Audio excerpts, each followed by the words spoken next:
Hello and welcome to another video. This time it is a long overdue coarse fishing video. I apologise for not putting a coarse fishing video up for ages. I know I've been doing loads of boat and sea fishing, which is awesome, but this is a time of year where I should really be focusing on coarse fishing, and specifically today tench fishing. Now this is a time of year where tench are at their largest size before they've spawned, before they've started spawning, and it is really sort of PB season, and that's a big bucket list tick that I'm after. So I've come down to a club pond that I'm a member of with the hope of catching about a large tench. Now this is the place where I've had my previous PB of £6, but I know there's bigger in here. So we've got an overcast, an extremely warm, muggy day, which I think is perfect. That lack of sun I think sometimes can get them feeding earlier than that witching hour. So I'm going to go in, I'll talk you through the tactics and stuff as I'm going, and we'll see if we can get a tench. So the first rig, simple as it gets. I've got a 3-ounce lead running on a quick change clip to a quick change bead, running bead, and that just simply running on the line loose. I've then got a swivel. I'll try and keep that in the light so you can see it, which is there, right here. And then I've probably got about 8 to 10 inches of hook link running down to a barbless size 10, maybe that's a size 8 Coram specialist hook. And I'm going to bait that with double sweet corn. Doesn't get any simpler than that.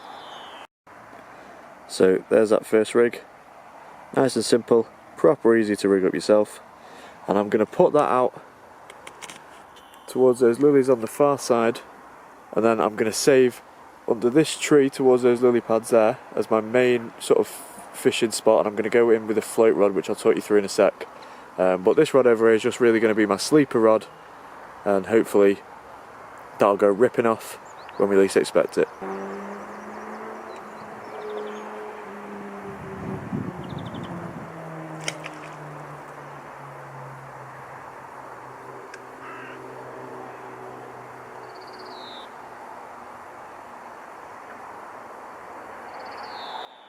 When I'm using a sleeper rod that will be dormant while I fish a second rod, I never leave the reel locked off like you would quiver tipping. Instead, I leave it on the free spool bait runner function and place a few stones on the spool for bite indication. This way a powerful bite will pull line off the spool and won't move the rod.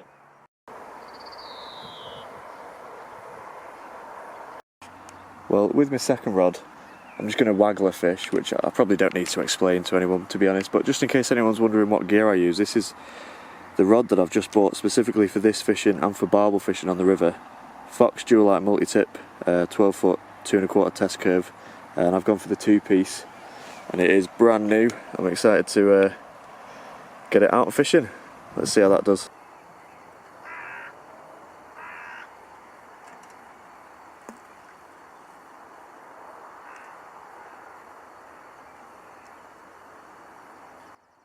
For anyone who doesn't know what it is, what I'm doing here is plumbing the depth, using a weight on the hook to correctly gauge the length of line needed between the float and the hook to precisely place the hook bait on the lake bed.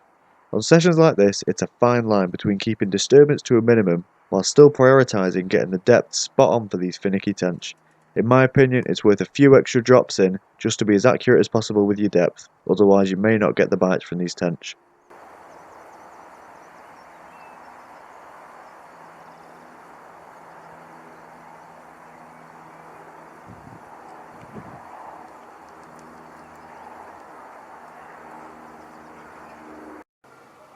So I've got my float just there, and my other rod fishing right out here.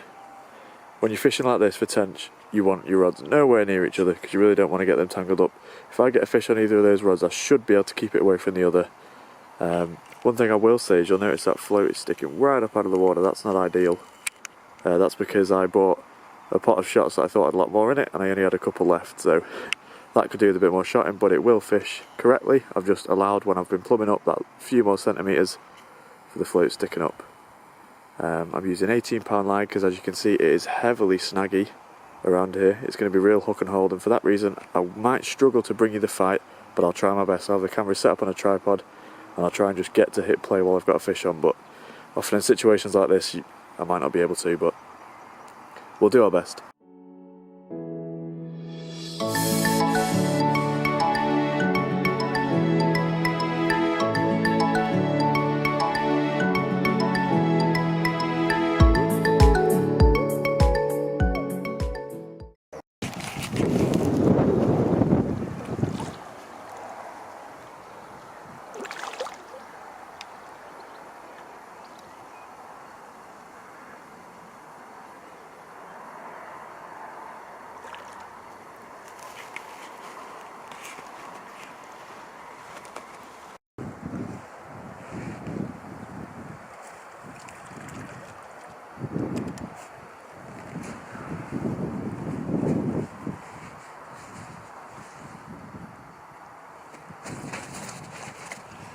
Well, it's not a tench, but we've kicked the session off with this lovely little mirrorcarp, probably on his way to being £2, about £1.50, maybe a bit less actually, but it's really encouraging. I knew that there were a few carp in here.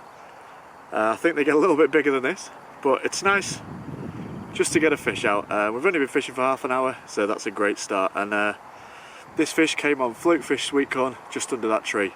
Now, this club has actually been forward thinking enough to provide a bit of what I think is some form of a fish care solution on the peg. So this fish does have a few wounds on him. You might be able to see if I can show you. Just there below my thumb there's a little wound. Hopefully that'll focus on that a little bit better. So I am just going to try and treat those. I've never used this stuff before, but we'll give it a go. Okay, so this is the product provided. What I've done is rested the fish in the landing net, in the margins, while I've got this ready. Let's get them out now.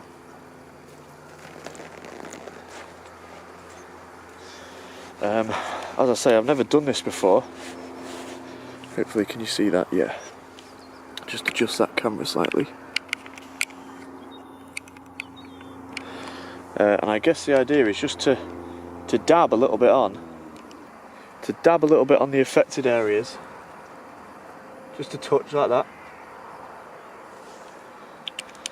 There was tissue provided. I'm not sure whether or not to use that, so just in case it might encourage infection, I've decided not to. Flip the fish over. Obviously it will wash off sort of instantly, but remember the fish is going back in the water, so no doubt this stuff will be catering for that and will work regardless. Just pop a few on any wounds you find on the fish, which as we're coming up to spawning season is not too rare. And hopefully that'll do this little guy the world of good. Let's get him back.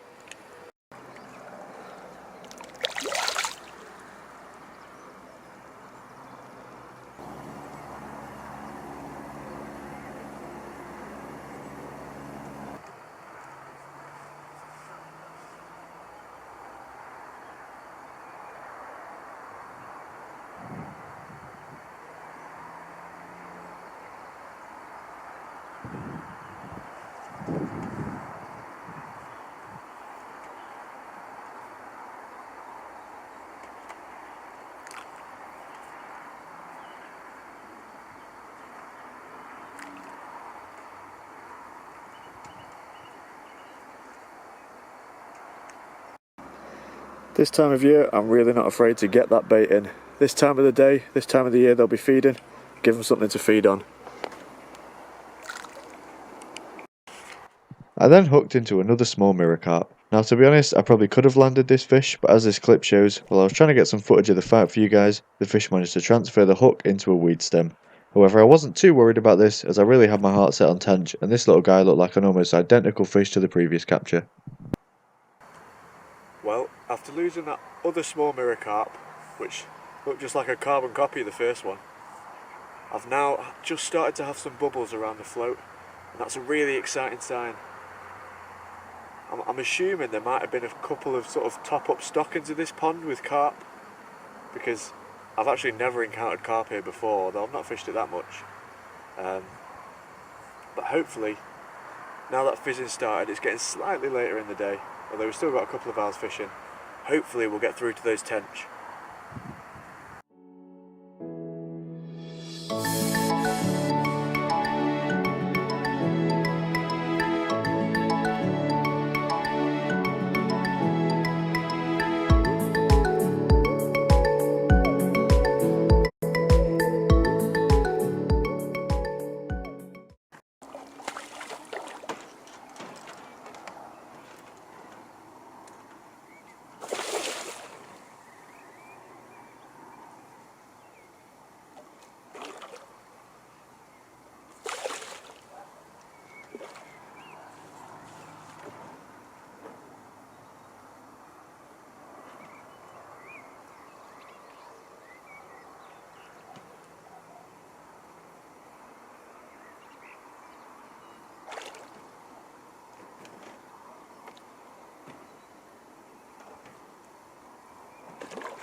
Yes!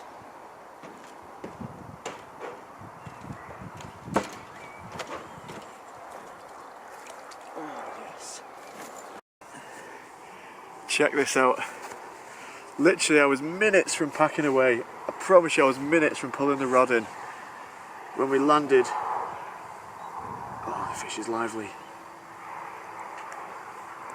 Oh, this beautiful, beautiful tench. £5 9 ounces. That is a gorgeous fish. Look at the size of the head on it. I am so happy to catch this. I don't take him too far off the mat, but I'll just show you close up. What a beautiful fish. I'll just get him in the light a bit. That should be better. I was trying to get him in the light. The sun is literally setting behind me. I was just about to pack up. Careful off the mat. There it is. What a tench. I'm quite close over the soft grass and the mat, so don't worry about him, but that is a beautiful fish. £5 9 ounces. £5 9 ounces, yeah. This is the second biggest tench I've ever caught in my life, and I am overjoyed to catch it. I'm so happy about this, and I'm so glad I managed to bring you it and hopefully bring you a bit of the fight. Let me just flip the fish round before we give him a rest in the margins. Still very lively. Look at that, what a beautiful tench. Very carefully bring him up close to the camera. Look at that, really red eye, massive head on the fish. That is exactly why I go fishing. That is awesome. Let's get some stills and get this baby back. I actually thought this fish would weigh in a bit heavier as it had a really big frame on it, but as these pictures show, this fish has already spawned out. Unsurprising really with all this hot weather, but it put up a hell of a fight nonetheless. As you can see, this tench, just one look in the net, there it is, what a beast. He's ready to go. I've had him recovering for a fair bit in the margins for taking a few pictures and that bit of footage and weighing him. So I'll make sure he's absolutely fine, which he is. And now let's release him. I didn't use any of that fish healing product on him. I've not really seen any wounds. It looked in good condition, as they all are in this pond. It's a fantastic water. Every credit to the club for the quality of this fishing. Now, let's get this individual back.